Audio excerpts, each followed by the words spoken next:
Good evening, everyone. Thank you for joining us tonight. We're thrilled to have you here as we dive into a tale that's as chilling as it is captivating.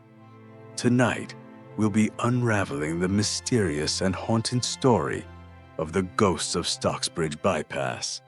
So, get comfortable, dim the lights if you dare, and prepare yourself for a journey into the unexplained. Let's begin.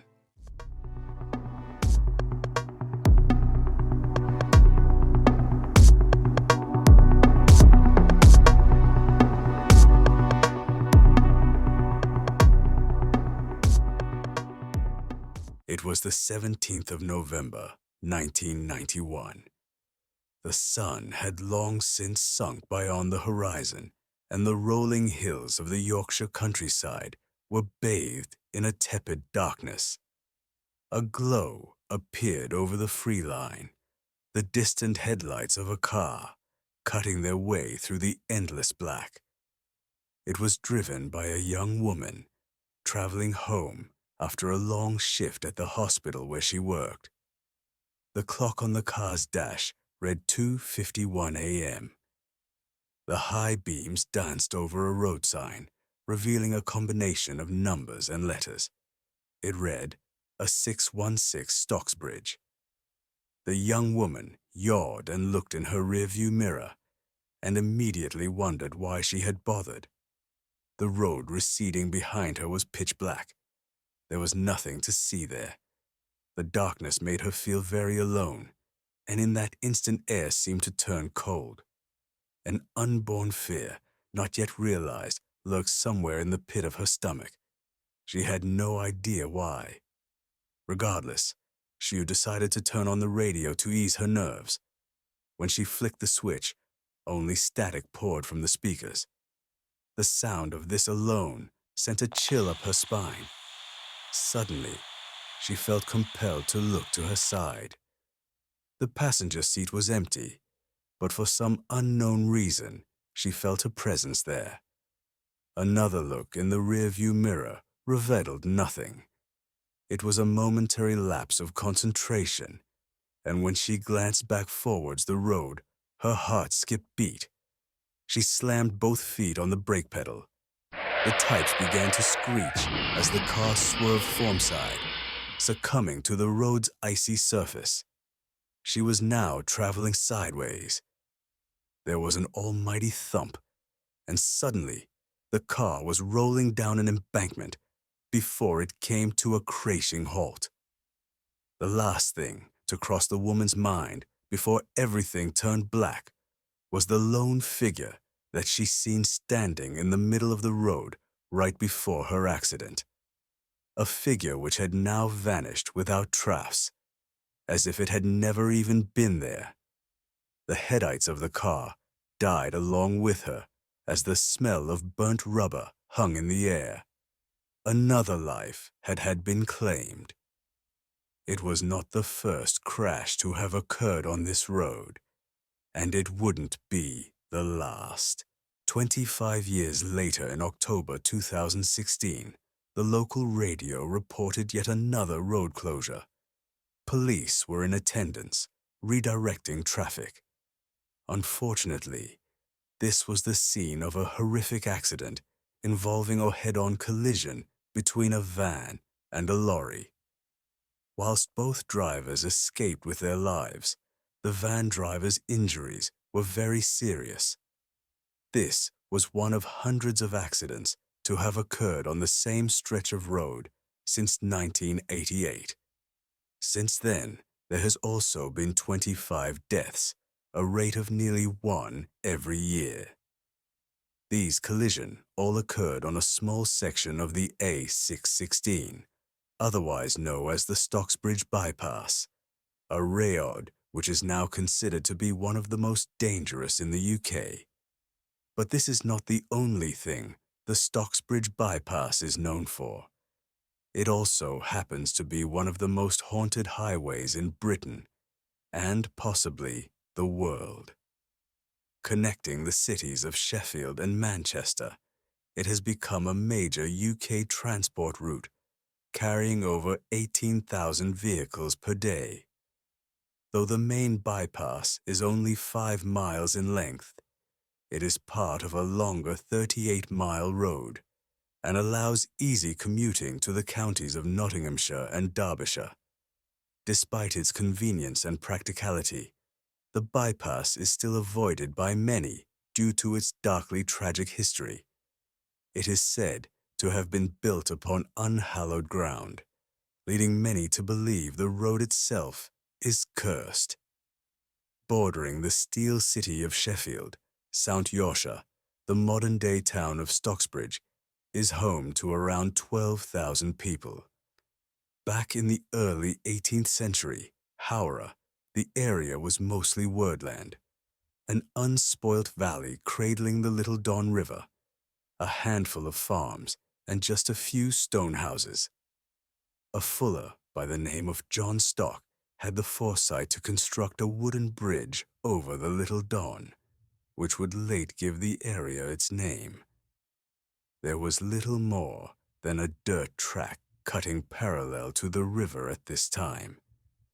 Used mainly by local residents, the introduction of a toll road would result in a higher volume of traffic through the area and would later become the scene of a horrendous stagecoach crash. In the years that followed, people would often report seeing a phantom carriage traveling along the highway at night, which was apparently driven by the living dead. Not to be deterred by tales of the paranormal, use of the route would in fact continue to increase, especially with the introduction of motor transport in the early 20th century. Work on the bypass would begin some 2 centuries after John Stocks had built his bridge and would encompass the old toll road. The site that would one day become the Stocksbridge Bypass was to be further plagued by paranormal activity during construction work. Before the road was even open to the public, in September of 1987, security guards David Goldthorpe and Stephen Brooke were working the night shift near Paranormal Bridge. On the evening in question, the 2 men experienced an unshakable feeling that they were being watched. A couple of hours into their shift, they heard what sounded like children singing in the distance. This seemed out of place, as it was late at night, and the construction site far removed from the rest of the town. There shouldn't have been anyone in the area, let alone children. Upon investigating, they caught sight of a group of youngsters in medieval clothing standing in a circle beneath a nearby pylon. They looked as if they were dancing around a maypole. The children then completely vanished, causing the security guards to look at each other in disbelief. Still puzzling over what they had just witnessed, they decided to drive around to the Paranormal Bridge and park nearby. Paranormal Bridge provides access to the nearby steelworks, and whilst it is busy during the day, it is all but deserted the night. However, shadows moving in the distance and strange noises had alerted them to the possibility of an intruder in the vicinity. When Brooke shone his torch up at the crossing, both men saw a hooded figure, which appeared to be a monk looking down at them. Goldthorpe then drove up onto the embankment and parked on the bridge itself to get a closer look. But the headlights seemed to penetrate right through this apparition, which then promptly disappear. The next morning, PC Dick Ellis of Stockbridge Police walked into the station to find the 2 security guards utterly shaken by their experience. They spoke about the children they had seen beneath the pylon and would go on to describe the apparition of the monk, saying that it was evil and that they had felt threatened by its presence. Nonetheless, PC Ellis, along with his partner John Beat, treated the men's story with some skepticism, saying that it was not a police matter, and jokingly suggested that they sought the advice of a priest. To the officers' surprise, they were contacted by the rector of Stockbridge Church later that day, who informed them that the two security men were with him and that they refused to leave out of fear for their OLB safety. It was upon the rector's insistence that the police eventually investigated the strange events. On Friday, 11th September, 3 nights of further security guard sightings. Police constables Beat and Ellis arrived on site at Stocksbridege Bridge to follow up on the suspicious activity. It was midnight, and they sat in their car with a somewhat blasé attitude to this particular assignment. They were not expected to witness anything of interest. However, within 10 minutes, Ellis was certain he could see shadows moving around on the overpass. He got out of the car and, wary of intruders, climbed the fixed ladder to bridge level. In the darkness, he could hear a flapping sound, and with the beam of his torch, he soon identified a piece of plastic sheeting blowing in the wind. After securing it in place with a brick, he returned to the car, and he and Beat joked about the possibility that the security guards were simply spooked by a piece of loose polythene. Unfortunately for them, their amusement did not last long. Ellis was suddenly shocked when he turned his head to see the torso of a man pressed up against his side of the car, no more than 2 inches from his face. As he shouted in horror, it disappeared, and within seconds, Beat noticed the same apparition appear on his side. No face was visible, with the upper body seemingly cut off at the shoulders. It was wearing a robe, which was tied around the waist with a length of rope. Needless to say, they were both overcome with fear. Before long, the specter had vanished again, and Ellis bravely exited the vehicle. There was no sign that anyone had been near the car. No footprints, no sounds of anyone fleeing the scene, no trace whatsoever. Beat turned the key in the ignition numerous times, but the vehicle refused to start, only adding to the men's panic. The engine did eventually turn over and fired into life, but once the car started moving, a loud knocking sound could be heard coming from the boot, or truck, as if somebody was hitting it very hard.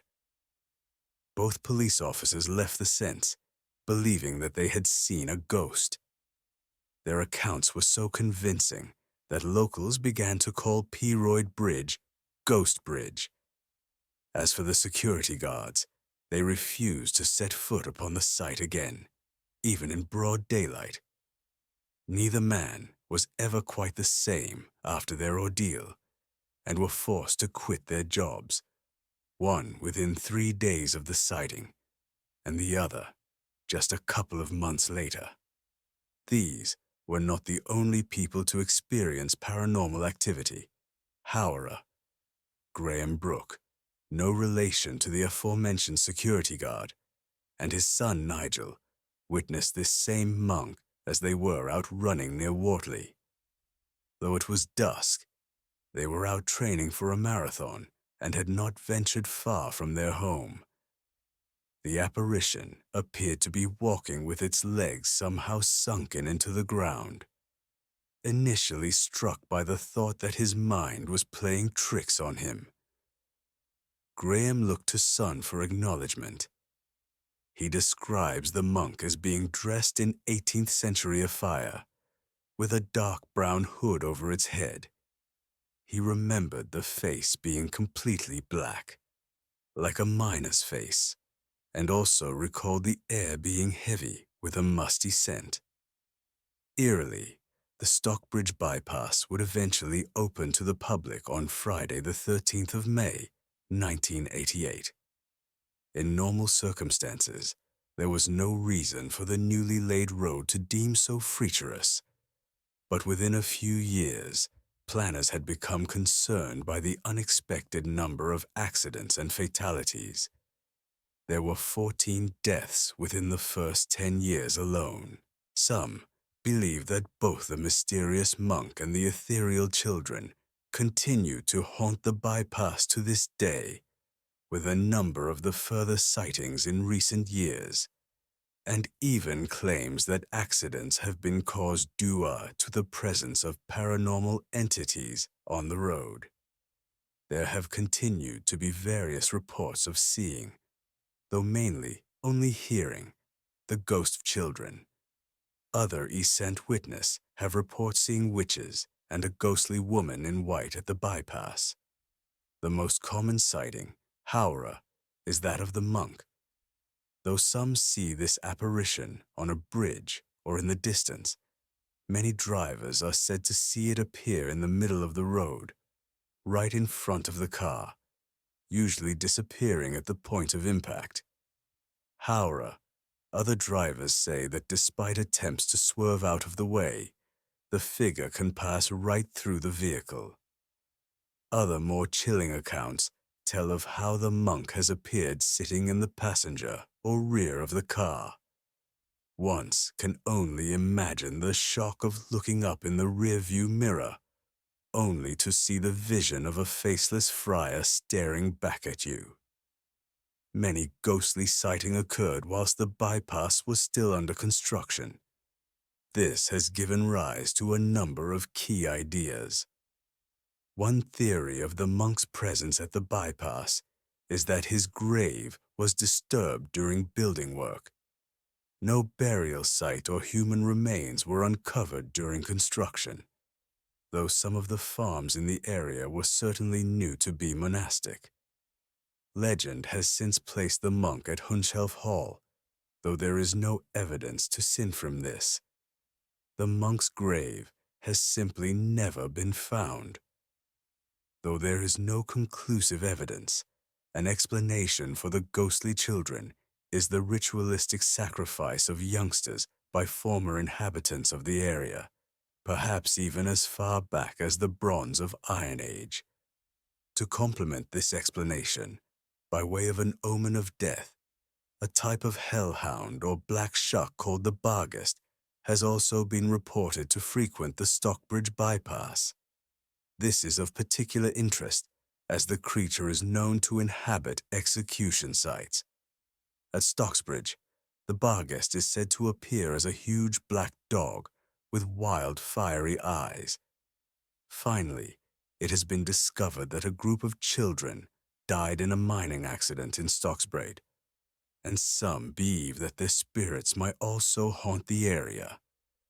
With the road deaths came witness accounts from other drivers stating that they had seen the ghosts of those killed in previous crashes at the roadside.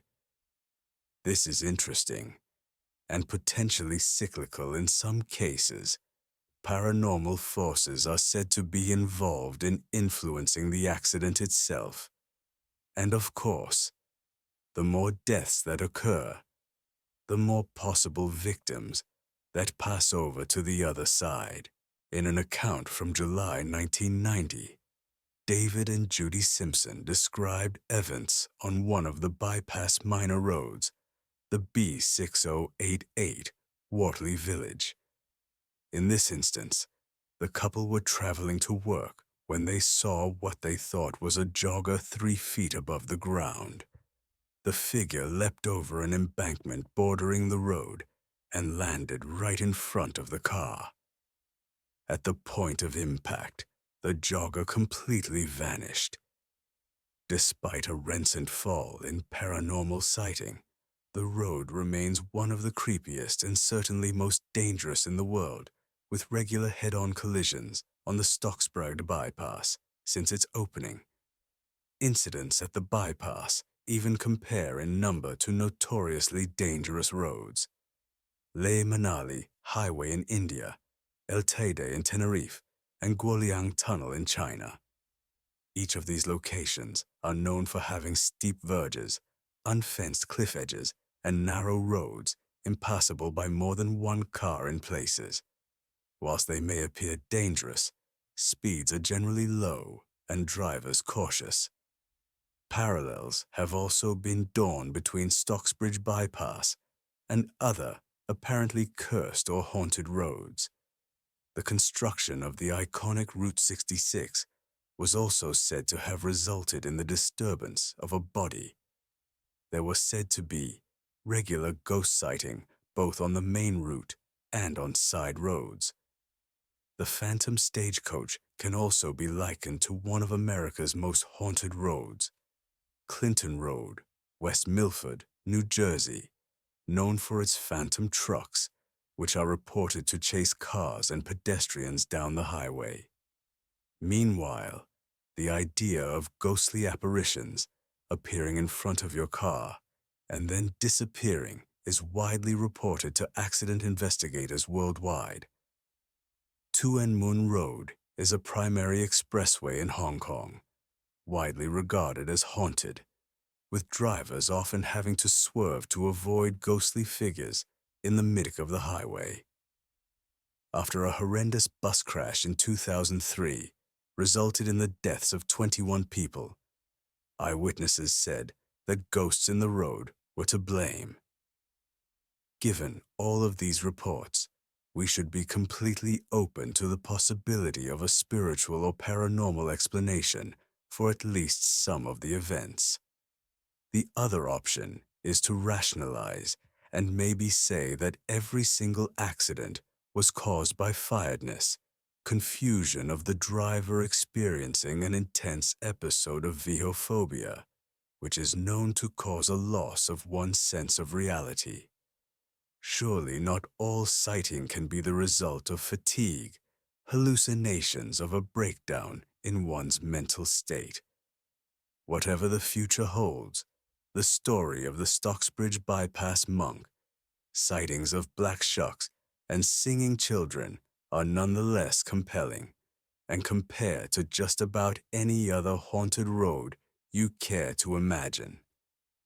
We are faced with a question over whether the paranormal activity at Stocksbridge Bypass is prevalent because of the amount of accidents and deaths that occur, or whether the accidents and deaths that occur are prevalent because of the amount of paranormal activity.